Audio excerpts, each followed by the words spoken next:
అందరికీ నమస్కారం. ఈనాటి మన ప్రత్యేక విశ్లేషణకు స్వాగతం. ప్రతిరోజూ కోట్లాది మంది అత్యంత భక్తి శ్రద్ధలతో పఠించే ఒక మహామంత్రం కేవలం ఒక ప్రార్థన మాత్రమే కాదని, అందులో మన జీవితాన్ని మార్చేసే అద్భుతమైన సత్యాలు దాగి ఉన్నాయని తెలిస్తే ఖచ్చితంగా ఆశ్చర్యపోతాం కదూ. ఈ రోజు మనం ఈ మూల గ్రంథంలోని అసలైన ఆంతర్యాన్ని డీకోడ్ చేద్దాం. ఒక అద్భుతమైన ప్రయాణానికి సిద్ధంగా ఉన్నారా? మరింకెందుకు ఆలస్యం, మొదలు పెడదాం. చాలా మందికి ఒక సాధారణ అపోహ ఉంటుంది.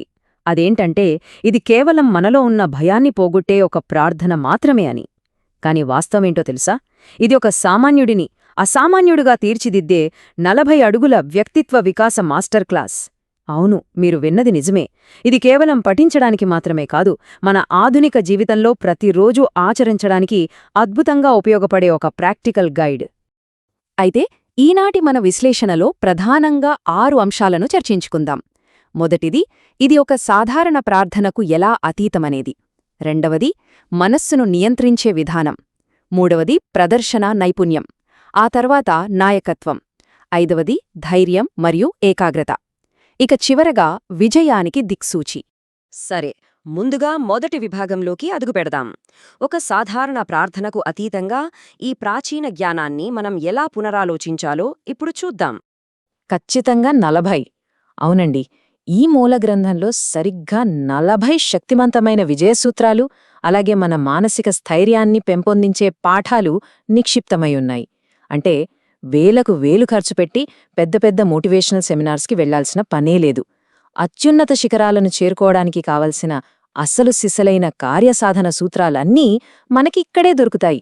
ఇక జ్ఞానగుణసాగర అనే ఈ ప్రసిద్ధ వాక్యాన్ని ఒకసారి గమనిద్దాం. ఇక్కడ కేవలం శారీరక బలానికి మాత్రమే కాకుండా జ్ఞానానికి, సద్గుణాలకు మొదటి ప్రాధాన్యత ఇవ్వబడింది. బలం ఎవరికైనా ఉండొచ్చు, నిజమే. కాని ఆ బలాన్ని సరైన దారిలో ఎలా వాడాలో తెలిసిన ఆ జ్ఞానమున్నవాడే కదా నిజమైన నాయకుడు. ఇదే విషయాన్ని ఈ వాక్యం చాలా స్పష్టంగా చెప్తోంది. ఇక్కడే వినయమనే పదానికున్న అసలైన శక్తి ఏంటో మనకర్థమవుతుంది. ఒకసారి ఊహించుకోండి, రావణుడి నిండు సభలో హనుమంతుడున్నప్పుడు. తలుచుకుంటే కేవలం క్షణాల్లో శత్రువుని మట్టుబెట్టగలడు. కాని అంతటి అపారమైన సామర్థ్యం ఉన్నా కూడా తనను తాను కేవలం రాముడి బంటుగా మాత్రమే పరిచయం చేసుకున్నాడు. అంటే మనం ఎంత ఎత్తుకు ఎదిగినా సరే అహంకారాన్ని పక్కన పెట్టి వినయంగా ఉండటమే నిజమైన గొప్పతనం. ఎంత అద్భుతమైన జీవిత సత్యం కదూ. ఇక మన రెండవ విభాగం, మానవ మనస్సును నియంత్రించడం. ముఖ్యంగా ఈ కాలంలో మనల్ని బాగా వేధిస్తున్న మితిమీరిన ఆలోచనలకు ప్రాచీన కాలంలోనే ఎలాంటి పరిష్కారాలు చూపించారో ఇప్పుడు చూద్దాం. కుమతే నివార సుమతికే సంగే. ఈ వాక్యంలో ఒక అద్భుతమైన అర్థం దాగియుంది. మన బుర్రలో ఎప్పుడూ తిరిగే చెడు ఆలోచనలను ముందుగా నాశనం చేసి మంచి ఆలోచనలను పెంపొందించుకోవడం అనేది మనం శరీరంగా బలంగా మారడం కంటే కూడా చాలా ముఖ్యమైన విషయం అని ఇది బోధిస్తుంది. మనసులోని చెత్తను పారద్రోలడమే మనం విజయం సాధించడానికి వేసే తొలి మెట్టు. కాబట్టి ఇక్కడ మనం అర్థం చేసుకోవాల్సిన అత్యంత కీలకమైన పాయింట్ ఒకటుంది. అదే మానసిక స్థైర్యం. మనసులో ఉన్న నెగిటివ్ ఆలోచనలను పూర్తిగా తీసేసి ప్రశాంతమైన మైండ్ సెట్ను అలవర్చుకున్నప్పుడే బాహ్య ప్రపంచంలో మనం ఏదైనా సాధించగలం. నిజమైన శక్తి అనేది ఎప్పుడూ ఒక ప్రశాంతమైన మనసు నుండే పుడుతుందని ఈ గ్రంథం మనకు ఎప్పుడో చెప్పింది. సరే, ఇప్పుడు మూడవ విభాగంలోకి వెళ్దాం. అదే ప్రదర్శన నైపుణ్యం.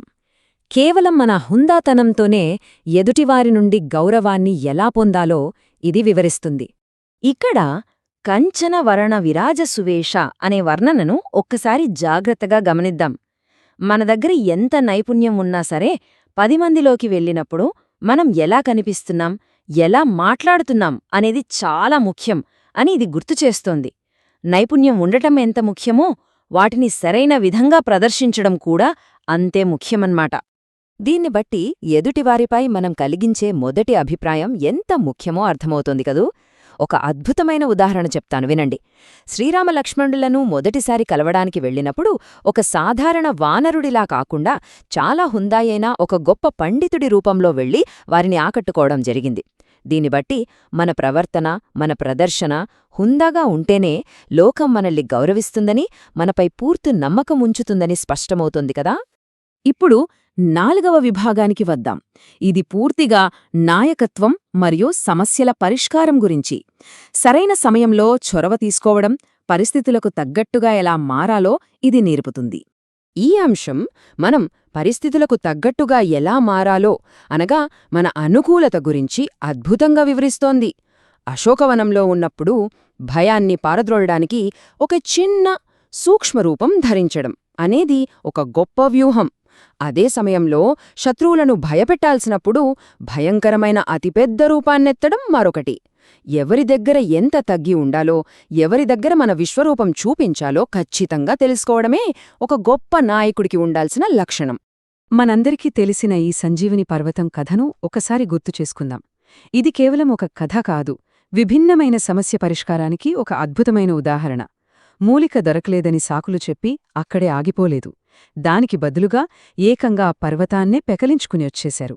విపత్కర పరిస్థితుల్లో ఇలా విభిన్నంగా ఆలోచించి బాధ్యతను పూర్తి చేసే వ్యక్తులను సమాజం ఎప్పుడు తన గుండెలో పెట్టుకుంటుంది కదూ.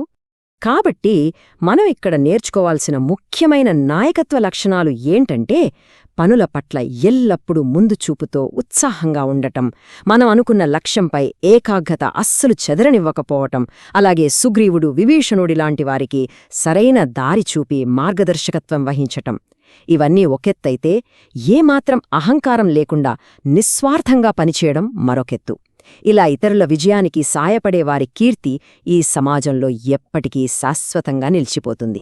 ఇక 5వ విభాగానికి వచ్చేద్దాం. ఇది అచంచలమైన ధైర్యం మరియు ఏకాగ్రత గురించి. మనలోని అంతర్గత, బాహ్య రాక్షసులను ఎలా జయించాలో ఇక్కడ తెలుసుకుందాం. ఇక్కడ మీరు గమనించాల్సిన ఒక అత్యంత కీలకమైన అంశముంది. యమకుబేర దిగపాల జహాంతే అనే వాక్యం అసలు అర్థమేంటో తెలుసా? కేవలం డబ్బు లేదా అధికారంతో ఈ ప్రపంచంలో ఏదైనా సాధించవచ్చు అనుకోవటం చాలా పెద్ద పొరపాటు. ఒక స్వచ్ఛమైన నడవడిక ముందు, నైతికత ముందు ఎంతటి అనంతమైన సంపదైనా తలవంచాల్సిందే. ఏ అధికారమో వాళ్లను భయపెట్టలేదు అని ఇది చాలా స్పష్టంగా చెప్తోంది. మనపై మనకున్న ఆత్మవిశ్వాసం ఎంతకి బలమైనదో ఇక్కడ అర్థమవుతుంది. మనమీద మనకు అపారమైన నమ్మకమున్నప్పుడు నిరాశ, ఆందోళన, భవిష్యత్తు గురించి భయంలాంటి మానసిక పిశాచాలు మన దరిదాపుల్లో కూడా రాలేవు. ముఖ్యంగా మనం ఒక బాధ్యతను ఆయుధంగా మలుచుకుని ముందుకు సాగితే ఎంతటి కష్టమైన పనులైనా సరే ఎంతో సులభంగా, సునాయాసంగా పూర్తవుతాయి.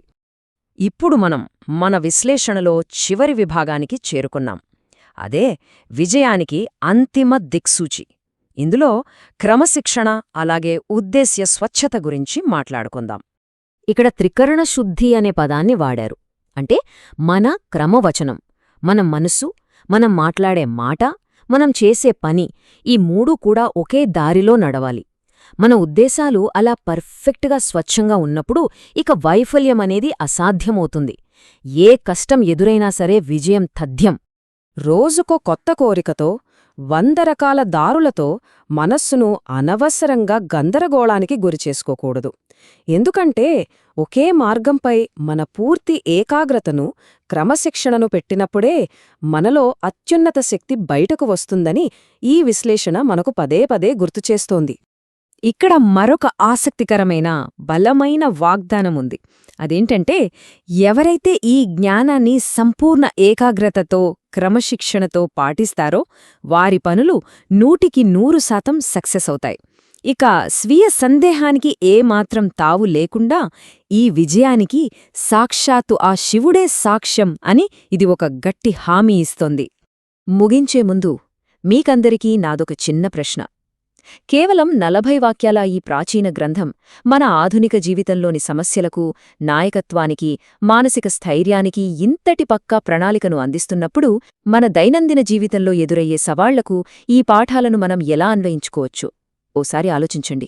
ఈ విశ్లేషణలోని విషయాలు మన జీవితంలోని కష్టాల చీకట్లను పారద్రోలి ఒక కొత్త స్ఫూర్తిని నింపుతాయని ఆశిస్తున్నాను. ఈ అద్భుతమైన జ్ఞానాన్ని ప్రాక్టికల్గా ఆచరణలో పెట్టి చూడండి.